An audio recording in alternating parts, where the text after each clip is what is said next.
Kumusta ka aking mahal? Sana ay nasa mabuti ka.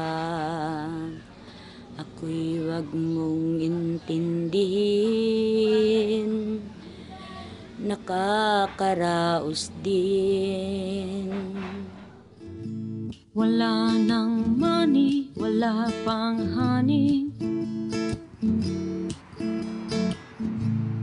During our seminar in the Philippines, they said na do not bring family picture, just bring your letter of loan.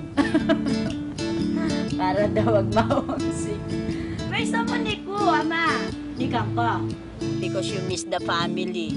And then the old miss also their family. They feel you are her family already, and then you feel also that pataw. Yung mga sumuot ng sabag para level up. Lan, Chiraya! Chiraya ka sa ikaw.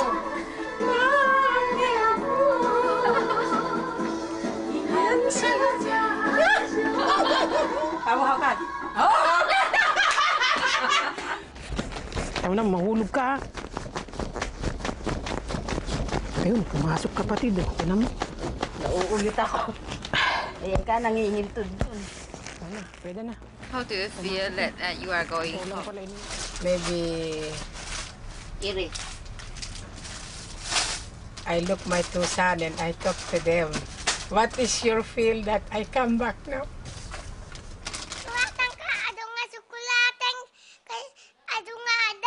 My husband is thinking I have another husband.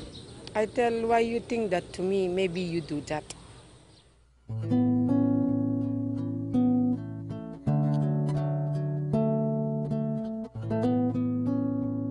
Bilang isang manggagawa, sa ibang bansa ako'y nagpaalila para mabigyan ng karangyaan ang pamilyang aking naiwan.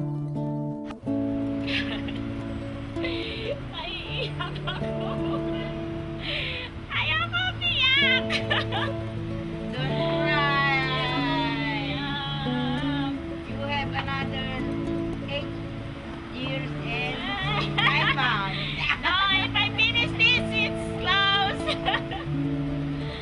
I don't say that. Maybe if you have a dream, maybe you plan to come back again. Sarili ko'y tulad ng isang bituin, mawala man ay magbabalik din. Kaya mga mahal ko, huwag akong alalahanin, dahil ako'y kapara ng isang bituin. Wala nang money, wala pang honey. Wala nang money, wala pang honey.